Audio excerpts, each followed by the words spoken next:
Hey there, cats and kitties. I am the Blues Man, Johnny Blues, and with this video, we discuss my thoughts on episode 11 of the anime series, Fuuka, and we're seeing very much the aftermath of Fuuka having decided to go solo, effectively breaking up the band The Fallen Moon. And I gotta be honest, even though like the first half of the episode is really trying to get emotional and, you know, pushing forth the idea that all of these bandmates, they're all going their separate ways. Nachi's going to focus on getting back into track. Mikasa's going to move back into his home. I'm glad that he wasn't rendered homeless. He actually had an apartment, an abode of his own, and his sister's kind of, you know, fighting with him on that. Like, if you give in now, if you're coming back home, you know, you're just going to have to follow the path our father has set forth for you and all these things, and give up the dream of being a pianist, being in a band, you know, making music your career, all these things. I mean, it's sad. You know, Sarah, she's found a way to be more open to other people. She's actually been sidled up with another band as a fill-in role, and they want to actually make her an official member of their band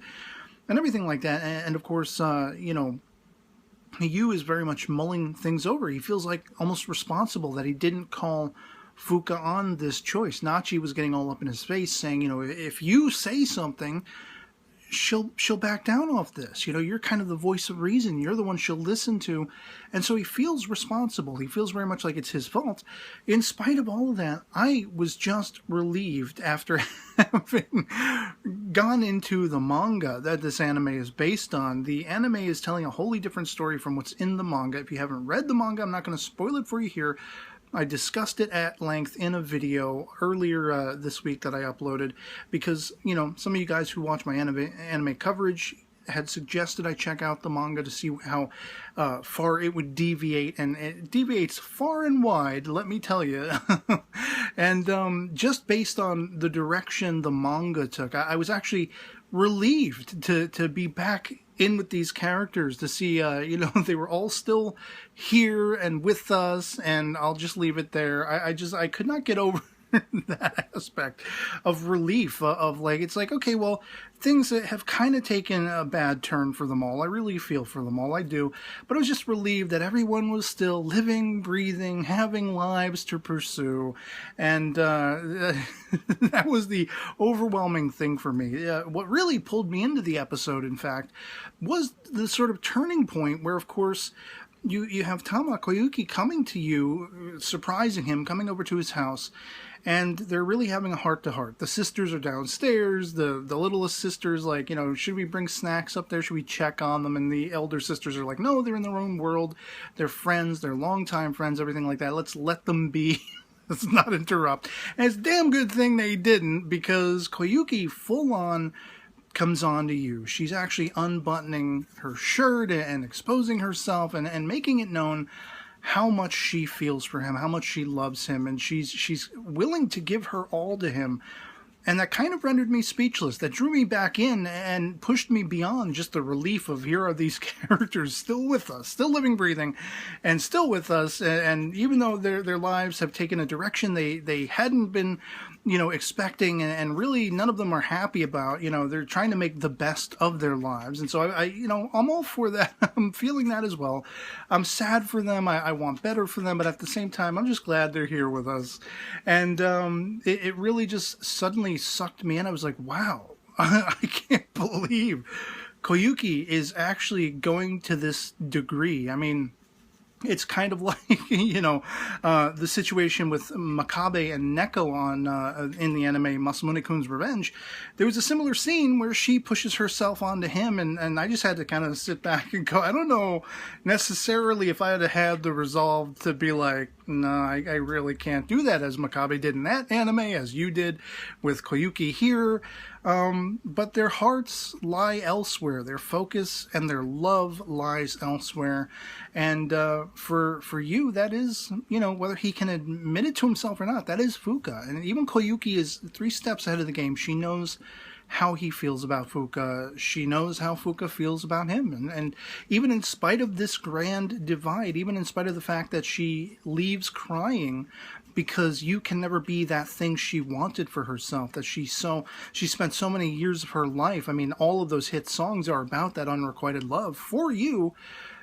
so much of her life has been consumed by this, and I still think it was really cool and amicable that they're still friends. They're still able to be friends. They meet each other later on, and Yu has said about he's been motivated by this confrontation with Koyuki, her putting herself onto him, and his turning her down subsequently. He's been motivated to chase his dream after all, to realize what really truly matters to him, and he's actually written a song. And so that when Koyuki and Yu meet up again toward the end of the episode, she's happy and surprised that he's actually still going through with the band. He wants to get the band back together. Sound familiar? Little Blues Brothers in there. I really appreciated that. He's literally kind of like the Blues Brothers movie. He's going around and trying to get all the bandmates together. Nachi, Mikasa, Sarah. He's written a song and he's put it on a CD. And he's like, look, the one challenge I have for you, we're all going our separate ways, but I still want to see this through. I still want to get us all back together and have the Fallen Moon be a thing, And so he's given them all the CD, and he said, if you can listen to this and what my lyrics are saying don't move you, if you can't understand the feelings and the emotions that I've put forth and how much I want to bring us all back together, then don't meet me. But if you do feel that, meet me at our little Danny's, restaurant meeting place that we spend so much of our time at, before practice, after performances. Meet me there at 3 p.m. if you feel anything, if you feel compelled to come back together as the Fallen Moon. And so he does approach Fuuka as well, indirectly. She doesn't answer the door or anything like that. He puts the CD in the mail slot, and he just hopes for the best. And it really got tense a little bit because he's in that restaurant. The place looks dead. It looks empty.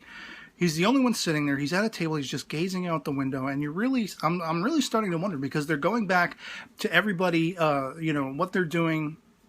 You have Sarah tuning her guitar in her bedroom. You have Mikasa finishing up packing as though he's going to be moving back home. The movers come. Nachi has just run another lap, and he's looking at his hand and all the calluses on his hand from drumming and everything.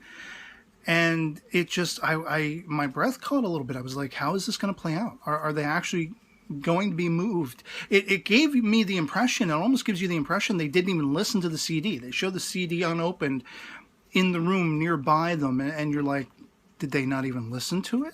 You're like, what's going to happen? I had almost begun to suspect or wonder or speculate, was Fuuka going to be the only one who was moved and would become the cheerleader anew? She would be the only one to show up at the restaurant and meeting you, and with her back, that would get everyone else to come back. But in fact, it didn't play out the way at all. Sarah is the first to show up, and then Mikasa, and then Nachi, and I was like, oh man, this is dope. But what about Fuuka? Is she going to show up? Of course, she does not show up. But I didn't care. I was so happy that whatever, you had constructed, whatever this song amounted to, it was enough to touch them all. It was enough to affect them all, and it was enough to bring them all back. Inspire them with this dream of this band recapturing all of the best moments they've shared together on stage and creating that music in practice sessions. For all of them, whether or not Fuuka will come back is just a matter of time. They all believe they will get her back, and they're going to do everything in their power to make that possible. Now, it did dash my hopes just ever so slightly. It did frustrate me a little bit with Fuuka once again.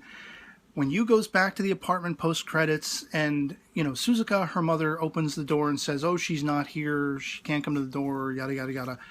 And Yu's like, oh, okay, just let her know I stopped by. And of course we find out Fuuka's actually holed up in her room, and the mother lied for her.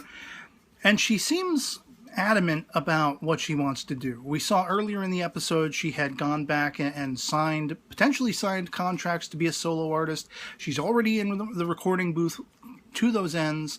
And but she's cradling in her hands, between her legs, as she's, sitting there, she's cradling the CD you dropped off. So I believe this is utmost indicative of reservations on her part. And it is something, it is only a matter of time. She is going to come back. And there were a few little bits of dialogue, especially if you've read the manga. There were some aspects of the dialogue, the idea of the dream of having been a legend, or the legend that we could have become, which is an aspect of where I left off in catching up with the manga. Again, I will not spoil it for you here if you haven't read the manga. I dedicated a whole video to that, but there is some talk and a chapter title that references the legend yet to come, but it was kind of flopped on its ear in the anime, and they still paid reference to that, which I thought personally was kind of interesting.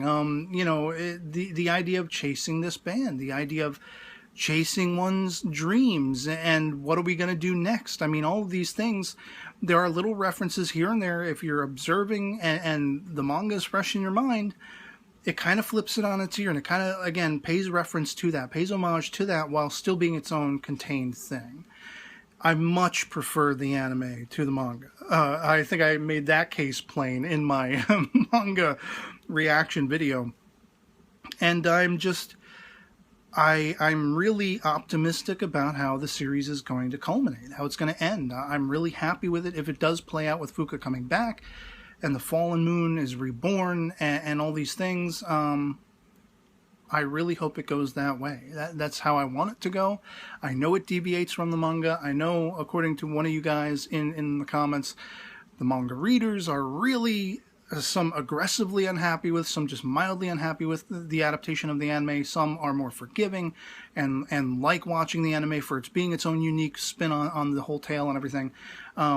Hey, to each their own in a bag of chips, as I always say. For me, I definitely prefer the anime to the manga. And eventually I will get back into the manga, maybe, sort of. I'm considering reading on and seeing what further differences there are in it as opposed to the anime.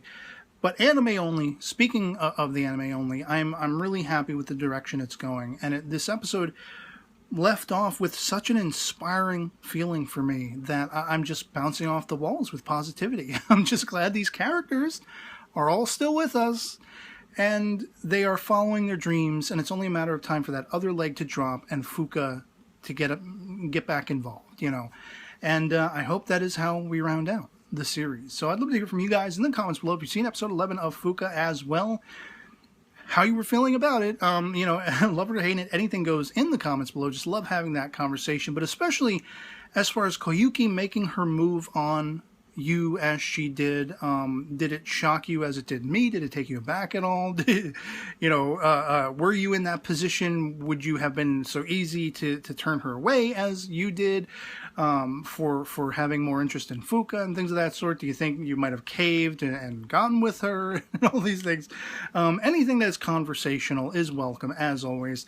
And how did you feel about the band coming back together? That you reached out to them and they answered. They reciprocated his emotions and his feelings and his want to recapture this band. Even though, arguably, it wasn't that much time that they were apart. It seems like much more time passed between the week-long wait since the last episode. It's maybe a little bit longer might have actually passed in terms of the timescape of the episode.